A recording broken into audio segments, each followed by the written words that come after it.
Untap, upkeep, and welcome back to the channel if you've been here before. And if you haven't been here before, then please sit back, relax, and enjoy the show that we have for you today. So, if you've been a subscriber, if you've liked, you've shared, and you've commented, thank you so much for all the love and support you've given me. Please continue to do so. Spread the word, and let's see where we can go. So, today, I thought I would talk a little bit about Commander and why it is everybody's like go-to thing to play when it comes to Magic the Gathering. Well, I hold on, I should actually correct that. It's not really everybody's, but like there's a reason why a lot of people play it, including myself. So this is off of the tcgplayer.com website, and we're just gonna kind of go over why Commander, why do we want to play this version of Magic the Gathering over all the other ways you can play. For me, it's a lot about budget. You can play as if you've seen any of the other videos I've made, you can play $1 budget decks where everything can be $1 or less. You can play $50 decks, $200 decks, $50 pre-con right out of the box. The sky's the limit. Also, for me, it's also a matter of I don't necessarily have to have 4 copies of like Sheoldred the Apocalypse, for instance. It's like a $90 card or some ridiculous amount the last time I looked. I don't have to have 4 copies of it to play in my deck. I can either make it the Commander, or I can put it in my 99 as like a hidden, value engine spook commander or whatever you want to make it be. So the ease of being able to play Commander is why I enjoy it so much. And then of course I love playing it. The fun factor behind it of I can express myself. I'm the Buddha Dragon here on this wonderful channel, and if you know me out and about in a person, I'm also known as the Dragon King. So I like to play big dumb dragons and do dumb things. Don't get me wrong, I have several other decks and I can do all sorts of other things. But I like being that guy that plays something on the table and makes you scratch your head going, I have never seen this before. What is this? It just is a lot of fun, and you can do that with Commander. You can express yourself and you can show people new cards that they've probably never seen. Like my friend Evil Neil, he's been playing from day one of Magic practically. He's got some really cool old cards that he pulls on us every once in a while, and we're just like, what in the world? Neil, no. So let's jump more into this. So let's just start from the top. What is Commander? How to play Magic the Gathering's most popular format. With a philosophy of fun, Commander is about the experience of playing with friends. And below we're going to check out everything we need to know in order to play the format known as Commander. With, of course, Atraxa being right here front and center. I'm not sure which Atraxa this is. It probably is the second version of Atraxa. It's probably not her first printing. So Commander is by far the most popular way to play Magic the Gathering. This format challenges players to show off their deck, building, piloting, and even their political skills. Whereas other formats seek to lock out the competition with predictable strategies and metagame decks, Commander is about the experience of playing with friends. So that's a pretty big reason why I like to play it, is, we're able to show off a lot of things and do some really crazy things, and you just can't really do that in other formats. Basically, 60 card formats, you're not really able to do that because it's usually just you versus either a friend or just an opponent from whatever tournament you might be going to, even in your local game store for like Friday Night Magic. So to me, that's fun, but it's not as much fun as I want to have, where Commander allows me to have the absolute most bizarre banana kind of games. Like, maybe the board is stalled, but in the meantime, somebody's able to just keep pooping out goblins, and before you know it, there's a million billion goblins, and you're like, well, good thing they can't attack, because we'd all be dead. those are the kind of experiences that are just fun to me. It's the wacky, insane things you can do in Commander. So that's why uh, that's why I like to play. But that is just me personally. So we'll skip over like the philosophy of fun because I kind of summarized that. So it also has the biggest card pool of any way to play Magic, and you can pull from like the start of the game. I mean, there's a good list that is banned from Commander, probably for good reason, but other than that, I mean, it's pretty free for all. So originally, the format was actually called Elder Dragon Highlander, or EDH, which is how you have channels like mine and so many others on YouTube, and including websites like EDH Rec. The format was created by Adam Staley in 1994, inspired by the quintet of Elder Dragons from the Legends set. This short list of 5 dragons became the first commanders. Wizards of the Coast eventually realized that players were flocking to the now incredibly popular format, and in 2008, Commander was an official Wizards of the Coast format and given a legally safe new name.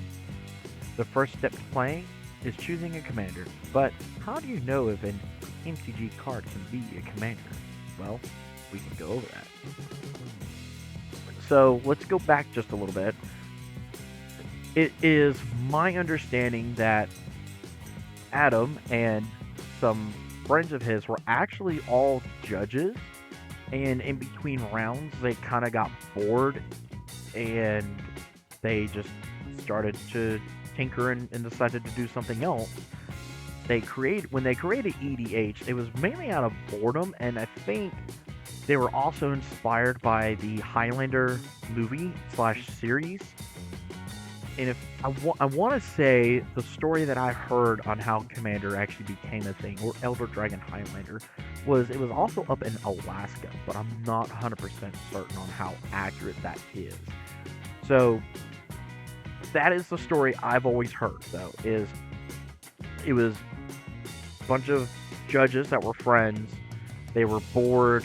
They were up in Alaska, and they were kind of inspired by, again, the Highlander movies / series that was out, and they thought, well, what if we did something, what if there was can only be one for, Magic, and I guess this is kind of how they tinkered and came up with it.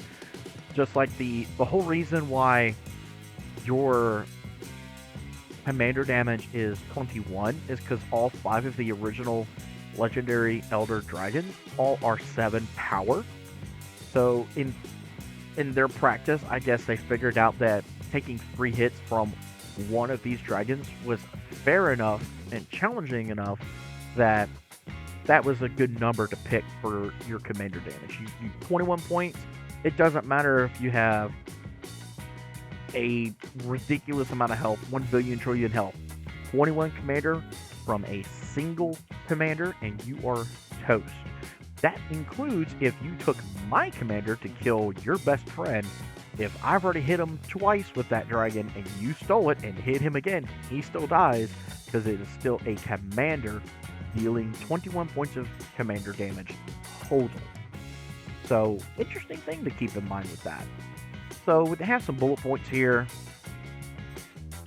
and the simplicity of what makes a card a commander. The card must be a legendary creature, or the card must state this card can be your commander. Commanders are either a creature or planeswalker. This is the first decision a player must make when building a commander deck. Who is going to lead your army? So, in their example here, they're going to use Muldrotha, the Gravetide, a truly terrifying commander to see on the battlefield. And you can read its ability, and I actually go ahead and teach it, and I'll read it out to you, and you can see why it's so terrifying. During each of your turns, you may play a land and cast a permanent spell of each permanent type from your graveyard. If a card has multiple permanent types, you get to choose one as you play it. So, just kind of a sidetrack for here is this thing allows you to play one permanent type of every type in the game. So there are 9, I believe, from your graveyard. This thing is terrifying to see on the battlefield, especially because people tend to loop it with a 1 mana, 1/1 green creature named Spore Frog. And it's very simple. You sacrifice. It has sacrifice the frog and prevent all combat damage that is be dealt this turn. So that's essentially a pretty good lock, especially if somebody can find a way to do it multiple times. It's a very hard thing to overcome. But they use Muldrotha here because in order to to build your deck, you have to select your commander. So we've selected Muldrotha. And now we're going to tell you about how to build your deck.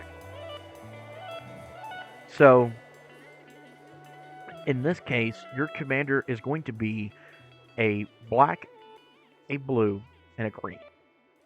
And that is better known as Sultai in Magic the Gathering. And this means you can only have spells, creatures, that kind of thing. It can only be a black, green, or blue card. So that's what the limitation for Commander is. And they explain it right here. Because your color identity is whatever is printed on this here card. Whatever it is. And they have to clarify that because there's some artifact creatures where it's a colorless creature, but like Bosch the Iron Golem has a red activated ability. It's 3 and a red to use his ability. Therefore, his color identity is technically a red commander. So you can use colorless cards and red cards, but that is it. Moving further, we'll see a better explanation of it, I think. So here's the kicker. Commander decks must conform to the color identity of its commander. In the example, Muldrotha the Grave Tribe, the deck can only include cards that are blue, black, and green, colorless, or any kind of combination of those. In other words, the color identity of your commander limits what cards you can include into the deck. It is the only limitation, in fact, and aside from the ban list. So, you cannot put any red or white cards in a deck that is led by Muldrotha. So you cannot play any angels or dragons that are not a black, green, or blue card, or colorless technically. But you're not going to be able to put Terror of the Peak or Avacyn, Angel of Hope. Those 2 cards cannot go into a Muldrotha-led commander deck. Now you could run a 5-color commander deck, and you could do that. This would be in it. You could add your Avacyn and your Terror of the Peaks. But as far as Muldrotha being the leader of your commander deck, you can only use cards that are of this permanent type. So you can only use colorless, black, green, blue, or any kind of combination of that. Red and white are off the table. So let's get into how you actually play. So the typical game will involve a minimum of 3. Good pod is 4. You can go higher. I've done an 8-person pod, and it was wild. But on average, a commander game involves 4 players, though more or less can be involved at player discretion. And each deck is exactly 100 unique cards, the commander included, and we'll go deeper into that. So your deck rules. Commander decks are exactly 100 cards, 1 commander plus 99 other cards, or if you have 2 partner commanders, and then 98 other cards. So you can even choose a background, because some of them were printed in the Baldur's Gate set, where a legendary creature could have a background, so you get a legendary background enchantment with said creature, like Ganax. He's a 3/4 dragon that's 5 mana. When it and another dragon ETBs, you get to make a treasure token. But he also has at the bottom of him, choose a background. So then you can make a red X deck with him, whatever other color you choose for your background, mono red, whatever. So only one copy of each card by name may be included aside from your basic lands. You can have a deck full of 50 basic lands, that's fine. They can all have the same name. But you can only have like one Avacyn, one Muldrolfo, one Terror of the Peak, one Sol Ring, one Arcane Signet. Those cards are limited to just one printing per the deck. And all cards must be within the deck of the color identity of said commander. So let's go on to playing with the rules. So commander requires at least 2 players and typically no more than 4. Players begin with 40 life instead of the standard 20.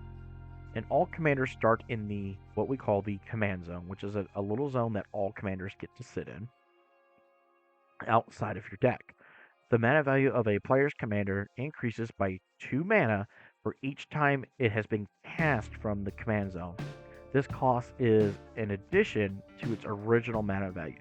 So let's roll it back up to our example up here. And let's see, we are a 3 black, a green, and a blue. So if we cast it and it dies, it goes back to the command zone. We go to cast it again, we need to pay 5 black, green, and a blue. So we're not able to just repetitively pay it for the 6. It's going to continuously go up and up and up and up. And it can be quite challenging, actually. So let's go down to more about the rulings and how things work, and let's go from there and go deeper into this. So we went over what happens with your commander every time it leaves the command zone. Well, here's a way to win. You have multiple ways to win, but here's a special way to win. If any single commander deals 21 combat damage to a player during the game, that player loses, and the last player standing wins. There are other ways to win the game of force, reduce the opponent's life total down to 0 or less, make them or yourself draw from an empty library, because some cards will reward you for drawing from an empty library, and you can still punish your opponent by milling them completely out. There's also infect, and there's a couple other ways, I believe, but those are the most common ways. Easiest thing is to find what you like to do and go from there. So when a commander is put into a graveyard or exile zone, it can be returned to the command zone instead. The same is true if a commander is put into its controller's hand or put into the library. So they changed that rule shortly after Commander became such a big success. We used to have it's now been called the Tuck rule, because back then there were cards that were very, very powerful, and the fact that they could take your commander and put it at the bottom of your deck. Now what? The head of your deck is gone. It's at the bottom. Oops. So they changed that rule. So now if you go to target it and bounce it to my hand, remove it from the game, or put it into the library, top, bottom, whatever, I get the option to let this go through or put it back in its command zone. And there are some cases where you might want it to go into exile or into the library. You just don't know. And see, the graveyard thing was new as well. It used to be commanders never really hit the graveyard, and they've changed that fairly recently. And that's what made commanders such as Kukushko very, very popular out of nowhere. Because it's a 7-drop, 5/5 mono black dragon from the original Kamigawa set. But it says whenever it dies, each opponent loses 5 life and you gain all that life. It was never popular as a commander, but in the 99 of most decks. Now with this new ruling, it became very popular because You could do practically infinite loops of it coming into play, dying, coming into play, dying, coming into play, dying, and draining the table.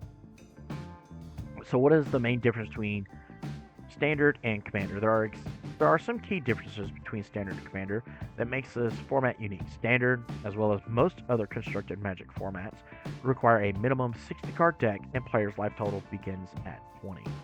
Additionally, Standard games are relatively short, lasting about 20 minutes. Commander games, on the other hand, can go anywhere from 30 minutes to several hours later. Standard is also a competitive format. It has a clear metagame. The best decks in the format are often played in tournaments, and of course, Standard rotates every year.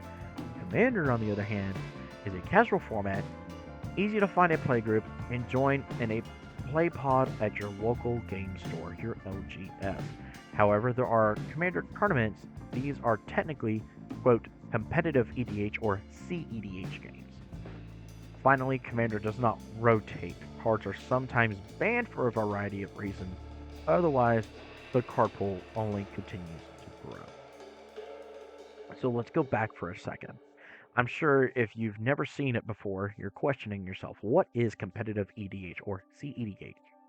So it breaks down like this. Your casual games are typically playing with like homebrews or your pre-constructed decks, and sometimes both of those can ratchet up in their strength, their synergies, their game plans. They get better and better and better and better. So in your casual pod, you could fight something that's pretty daggum powerful, or just off the wall wacky, and just go, what in the world am I fighting? Typically, these decks range in my price range from, $15, $20 minimum to maybe several $100s, but that doesn't necessarily mean that they're the most powerful things in the world, but it gives you an idea of what a difference is around the table. Some do dip into the thousands at the higher end, but not very much when you're not talking full power. So if you were to ratchet a commander up to its full maximum power, now you're knocking on the wall of what we call competitive EDH. The difference is, in casual, you're playing for the fun, the laughs, maybe a little bit of competition, but you're still holding true to some what we call player etiquette of, for one, don't blow up my lands. People don't like that. Two, let's not lock out the game because I prefer not to be here for hours at end. And some people, they don't prefer infinite combos. So there's a few things that are typically frowned upon in the game. You're not banned from doing it, but you're not going to have a lot of friends if you do it. CEDH, on the other hand, is basically no holds bars. I'm going for the win, and it's very, very cutthroat, typically. There is still some politics in CEDH, but not as much as you would see in regular EDH or casual Commander. Their difference is, like, in CEDH, you're trying to keep everything close to you until you're ready to either stop somebody from going for the win or go for the win yourself and have your protection pieces up. So your typical amount of politics doesn't normally happen in a lot of CEDH. There's some talk of, hey, if I deal with this, can somebody deal with that? There's not really a bargain of, hey, if I take care of Johnny over here, will you two not attack me? It's a, dude, that's on your own. If you attack and kill Johnny, I'm probably going to try and kill you and go for the win. That's kind of the different mentality for CEDH. And these decks range from barely cracking $1,000 or $1,000 to, I mean, $5, $10, $15,000 decks. These are like turns 1 through 4, the game could end.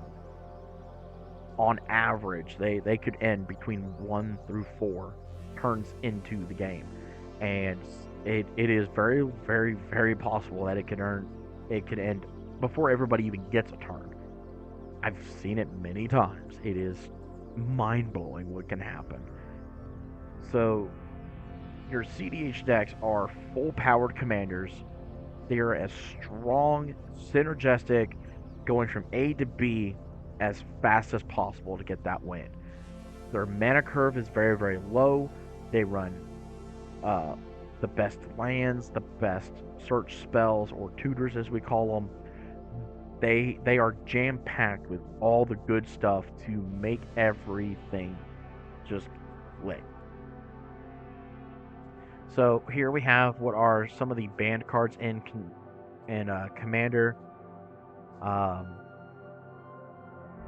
I'm not gonna go through all of this. I'll let you kind of pause the video here and there and just read what all is here.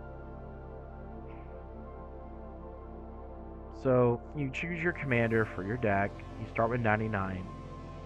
You can choose a tribe. You can just follow up on some common deck strategies.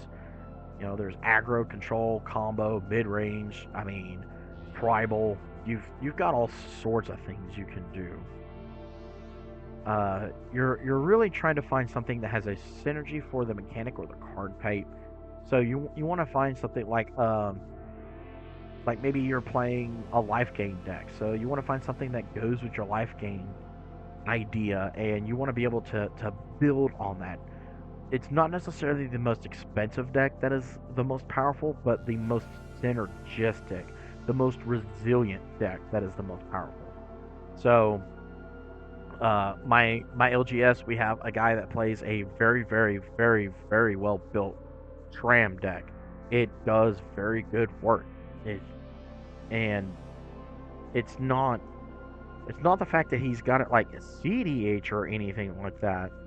It could be if he really wanted it to, but he doesn't have it at that level. It's just the synergies behind the deck are just so good.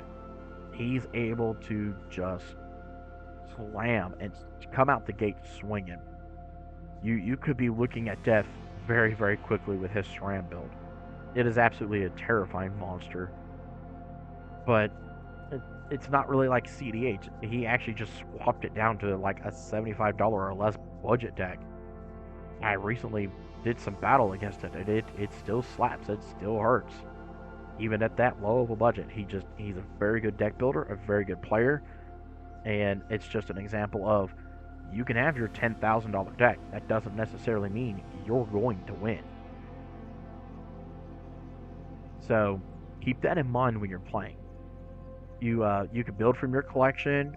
You have all sorts of different color combinations, and we go into a little bit deeper of an average way to build your commander deck. So one of the first questions players have when approaching a 100-card deck is how many lands do I need? And commander decks, 36 to 34 lands is generally a good starting point recommendation. Of course, decks that include mana dorks and cheap mana rocks might include less land, and you may consider double-sided lands as potentially contributing to your land count, such as their favorite, the Hagra Mauling, which is a removal spell, but if you need it bad enough, you can play it on the backside as a land. In the podcast The Fan Zone, they shared an episode last year that discussed a commander deck formula that they use, and it is still recommended by viewers. However, this is meant to be a guideline, not an absolute rule. So, this is their template. 36 to 38 lands. 31 to 33 cards are dedicated to the main idea of the deck. The main goal of the deck. Like, we're elf tribal, so we have 31 to 33 elf-like cards into the deck. We have a minimum of 10 ramp spells, 10 to 15 card draw spells, 5 target removal, 5 board wipes has actually gone down to more like 2 or 3 and more target removal. And then, of course, 1 commander. So, that is a very, very good starting point. I usually run about 34 lands in most of my decks. I'm on the lower end of that. And no, not all of them are running like the $20 and up fetch lands to go and make the deck better. I just where I feel comfortable. 34-ish lands. I may go up a land here and there. I may drop a land here and there, but typically 34 seems to be my sweet spot. You also want to be aware of your mana curve. If your deck is very, very, very top end heavy, like an Dragon deck, my Dragon deck, for instance, I run 36 lanes in it.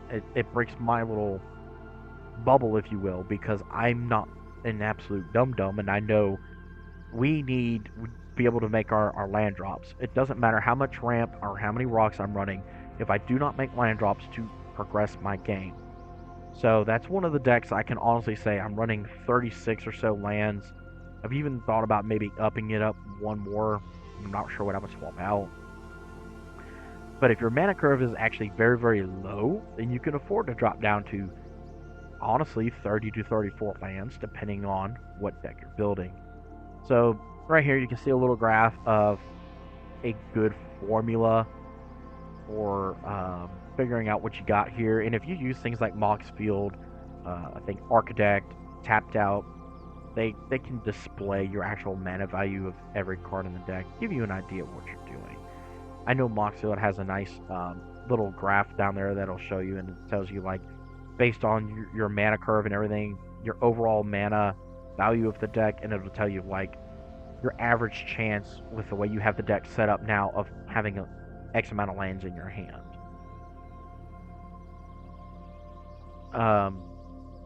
We have all sorts of different ways to win the game. There's combat, direct damage, win the game cards. Sometimes you need to rule zero, is what we call, which is just have a little friendly talk of, hey, this is a, if I have the Felidar Sovereign out, at the beginning of my upkeep, I can win the game, because as long as I have 40 or more life, I win the game as this thing lives. Some people don't really like pretty straightforward, I win the game kind of decks, but you could find some of the more obscure ones and go, hey, this is how I plan to win the game. So, ta-da, here it is. And most people are actually pretty chill. Like myself, as long as I have an idea of what I'm going to be getting myself into, I really don't mind playing against basically any commander. Like, I'll sit down and jam a game with you as long as you give me a heads up. Hey, this is a prison deck. I don't want to bring my Spellslinger deck to a prison game. Give me a little bit of a heads up, and I'll sit down and jam just about any game. I'm probably, there's a good chance I'll get my butt handed to me, sure, but I enjoy playing games, and I like finding different ways to beat different decks, or go, hey, gotta find a way to beat something like that, because that is pretty scary. Getting back to our topic, though, you can kind of just read through and see all the different ways to win.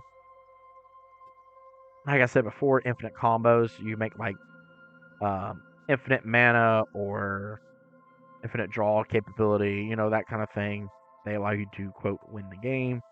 There's mills, so you can make everybody's deck go out or make just your own, which is more often than not recognized as like a CDH way with a combo that we call Demon Fish, which is using part of it right here, Thassa's Oracle, and the other part of that is Demonic Consultation. So the way that this combo actually works is you play Thassa's Oracle, and with this ability it has right here on the stack waiting to resolve, you play Demonic Consultation, you name a card in your deck, and what you do is you're going to name something like the Black Lotus, which you know is illegal and cannot be in your deck. You're going to take your entire deck, throw it into your graveyard, and then you can win with the Thassa's Oracle ability, which reads the following. When Thassa's Oracle enters, look at the top X cards in your library, where X is your devotion to blue. Put one of them on top of your library and the rest on the bottom of your library in a random order. If X is greater than or equal to the number of cards in your library, you win the game. So that is Demon Fish combo. It is the tightest, easiest way to win the game, and it only takes 3 mana. Blue, blue, black. That's it. And the game could be over very, very quickly. So you want to crafting your deck strategy is first thing I and first thing I've had to get better at, and I've been helping others as well, is you have to figure out your strategy. How do you want your deck to win, and what strategy or commander you're going to use in order to do that. So you want to be able to pick something that you can hopefully get up off the ground and fuel and feed and explode. And it's something I've been growing and getting better and better at myself, and I do my best to help out all the other players as well. Anybody that shows me their deck, and I'm gonna be very honest with them and go, hey, we're a little too spread out. We need to focus down our synergy a little bit. You're trying to do like 5 things when you only need to be doing 2 or 3, preferably just 2. It's never a bad idea to have a backup plan to your commander. So we have some pretty staple cards in format. Most of your mana rocks like Soul Ring, your Command Tower, Chromatic Lantern, Command Beacon, Solemn Simulacrum, Arcane Signet, Swiftfoot Boots. They are just examples of cards that pretty much go in just about every commander deck. There's very few that don't want some or all of this.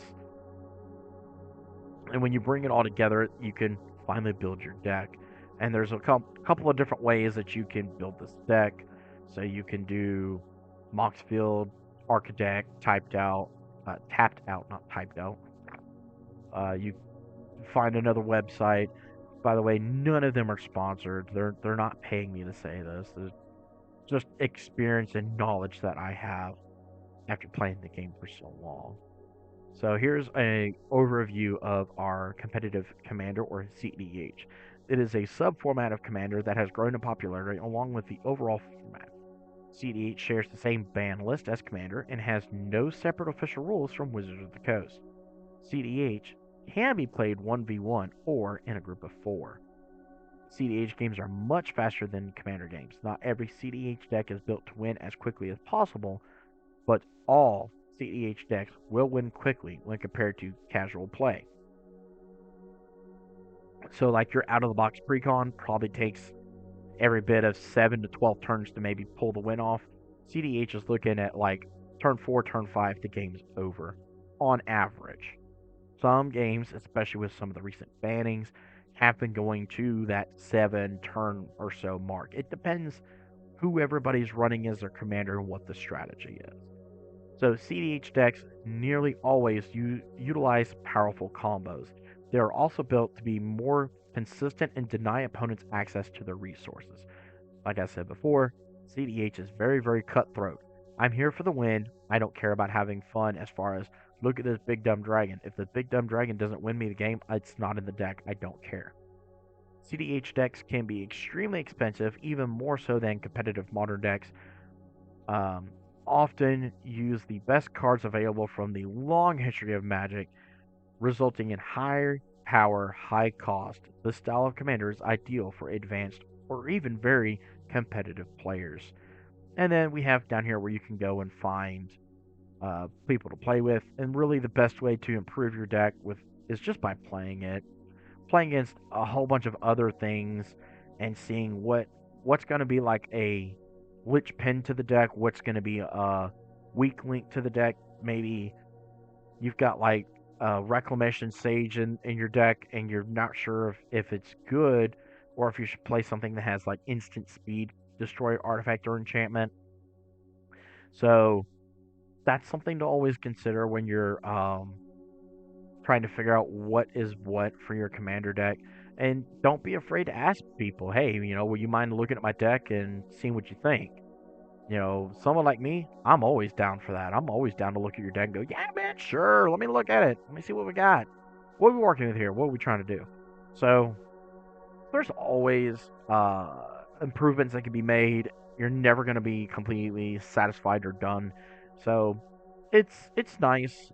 It's a fun way to play. I enjoy playing the game, and it's just the best way to play for me. So hopefully, I'll get to see you out there in the wild, and we'll see what you've got when you fight me. So if we go back to our other window here, I want to just take a quick show of my CEDH deck that I have. So this is my current CEDH after the banning, and I have not lost with it since I've redone it, and I really, really, really love Frosh. It is my favorite go-to commander. So I'm not going to go over this. I don't have all of the actual printings you see here. I have most of the actual printings you see here, and it's taken me a very, very long time to piece this deck together bit by bit. But if you look down here, as you can see, we are a $7,000 deck if I were to manage to get my hands on all of the special foil art printings that are in this list. So, I mean, there's a big chunk of it right there at $1,400. Yeah, I wish I had that, right? So, there's pretty expensive decks you can have in this game, and there's some that I've built and shown that are pretty daggum cheap. But this gives you an idea of what a CEDH deck can be like. I mean, for instance, I'm only running 29 lands in this deck. I think I might have actually recently updated it to about 30. I think 30 is a nice sweet spot for my CEDH build.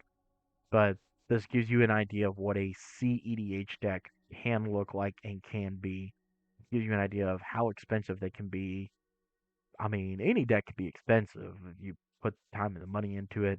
But this is my baby. This is what I like to bring out. This is my food chain where I am the apex hunter. So, with all that said, let's draw this episode to a close. To my listeners, let me know what your thoughts are. Let me know how you play the game, what decks you like to play. Give me some feedback. Let me pick your brains and see what you got up your sleeve. Don't forget to like, share, comment, subscribe, and tell your friends about the channel. I've been your Voodoo Dragon. Don't forget, rub that belly for mana, and may you always have luck in your games.